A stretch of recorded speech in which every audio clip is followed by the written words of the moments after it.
तो हम सभी जानते हैं, लेकिन अगर सौतेली बेटी अत्याचारी बन जाए तो? नीतू की माँ सालों से बीमार पड़ी थी। नीतू 15 साल की हुई और उसकी माँ की तबीयत तेजी से बिगड़ने लगी। एक दिन उसकी माँ ने उसे और उसके पिता को बुलाकर कहा, नीतू बेटी, मैं और ज्यादा दिन इस दुनिया में नहीं रह पाऊंगी। मेरा बुलावा कभी भी आ सकता है। ऐसा मत कहिए माँ, आपके बिना मेरा क्या होगा? आप भी तो मेरी सब कुछ हो। रो मत बेटी, भगवान का बुलावा है, जाना तो होगा ही, लेकिन तू चिंता मत कर। मैं तेरे लिए नई माँ का बंदोबस्त करके मरूंगी। नहीं, मुझे नई माँ नहीं चाहिए, नहीं चाहिए। नीतू के पिता रमेश ने कहा, ये तुम क्या कह रही हो अनीता? मैं दूसरी शादी नहीं कर सकता।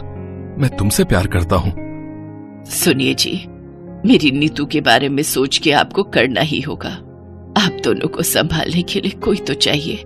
मैंने लड़की भी देख ली है। और कौन है वो लड़की? तुम्हारी बहन? हाँ, मेरी बहन आरती। बेचारी की अभी तक शादी नहीं हुई, बस वो थोड़ी सी काली है, इसीलिए किसी लड़के ने उससे शादी नहीं की। मेरे मरने के बाद आप उससे शादी कर लेना, यही मेरी आखिरी इच्छा है। रमेश शादी नहीं करना चाहता था। नीतू को भी नई माँ नहीं चाहिए थी, लेकिन यही अनीता की आखिरी इच्छा थी। इस बातचीत के 2 हफ्ते बाद अनीता की मृत्यु हो गई। नीतू के सर पर जैसे आसमान टूट पड़ा और रमेश के मुंह से एक शब्द नहीं निकला। अनीता का अंतिम संस्कार करने के बाद अनीता के तकिए के नीचे से रमेश को एक चिट्ठी मिली। उसमें लिखा था, मेरी बहन आरती से शादी कर लेना, यही मेरी आखिरी इच्छा है। ये याद रखना, बेचारी आरती को भी एक परिवार मिल जाएगा और आपको बीवी नीतू को माँ भी मिल जाएगी। आपकी अनीता। चिट्ठी पढ़कर रमेश भावुक हो गया और अगले दिन ससुराल जाकर आरती से शादी कर ली। रमेश ने आरती से कहा, देखो आरती, मैं बस इसीलिए ये शादी कर रहा हूँ क्योंकि अनीता ने मुझे कहा था, मुझसे प्यार की उम्मीद मत रखना। मुझे पता है जी, चिंता मत कीजिए, मुझे प्यार करने की जरूरत नहीं है। बस मुझे एक परिवार मिल गया है, मेरे लिए यही बहुत है। मैं आपका और नीतू बेटी का ख्याल रखूंगी। रमेश आरती को घर तो ले आया, लेकिन उसे देखकर ही नीतू भड़क गई। क्यों आई हो आप इस घर में? क्यों आई हो? हाँ नीतू बेटा, गुस्सा मत करो, मैं तुम्हें माँ का प्यार देने आई हूँ बेटी। मुझे बेटी मत बोलिए, और मुझे नहीं चाहिए आपका प्यार। मेरी माँ मर गई है, आप जैसी कोयले से भी काली औरत मेरी माँ नहीं बन सकती। नीतू बेटी, यही तुम्हारी माँ की आखिरी इच्छा थी। मैं कुछ नहीं सुनना चाहती हूँ, मुझे नहीं चाहिए नई माँ। नीतू रोती हुई अपने कमरे में चली गई। ये देखकर आरती भी रोने लगी। मैंने खराब कर दिया सब कुछ, मेरी वजह से वो रो रही है। नहीं नहीं आरती, इसमें तुम्हारी कोई गलती नहीं है। नीतू को समझना पड़ेगा कि तुम उससे प्यार करती हो। उसे थोड़ा टाइम दो, बेचारी ने अभी अभी अपनी माँ को खोया है। हाँ जी, मुझे पता है, कुछ दिन बीतने दीजिए, फिर नीतू के साथ मेरी अच्छी दोस्ती हो जाएगी। दिन बीतने लगा। रमेश ऑफिस जाता रहा और घर में आरती नीतू के साथ समय बिताने लगी। आरती खाना बनाकर नीतू के कमरे में ले गई। नीतू बेटी, खाना खा लो।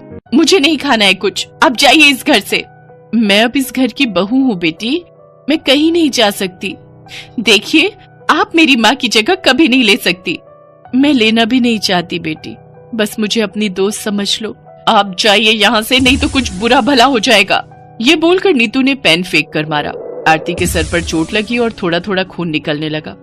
कोई बात नहीं बेटी, आज मेरा खून निकला है, लेकिन एक दिन तुझे समझ में आएगा कि मैं बुरी नहीं हूँ। आरती बड़ी शिद्दत से घर चलाने लगी।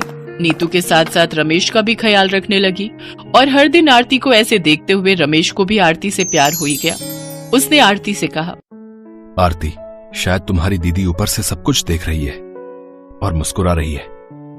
अब मुझे पता चल गया है कि उसने क्यों मुझे तुमसे शादी करने के लिए कहा था। तुम बहुत अच्छी हो। ये बात जरा अपनी बेटी को भी समझा दीजिए जी, वो तो मुझे दुश्मन समझती है। समझ जाएगी वो। आरती, आज मैं तुम्हें दिल से पत्नी के तौर पर स्वीकार करता हूँ। रमेश ने आरती को बाहों में ले लिया। 2-3 दिन बाद अचानक से आरती की तबीयत खराब हो गई। उसे उल्टियां होने लगी और डॉक्टर ने कहा, मुबारक हो आरती जी, आप माँ बनने वाली हो। माँ बनने वाली हो? अरे वाह, आज मेरा सपना सच हुआ। लेकिन ये बात सुनकर नीतू को मिर्ची लगी। ये औरत तो जाने का नाम ही नहीं ले रही है, ऊपर से माँ भी बनने वाली है। इस औरत से तो मुझे भाई या बहन नहीं चाहिए। मैं कैसे भी करके इसे भगा कर रहूंगी। नीतू काम पर लग गई और आरती पर अत्याचार करने लगी। उसने अगले दिन आरती से कहा, मेरे लिए राजमा चावल बना दो।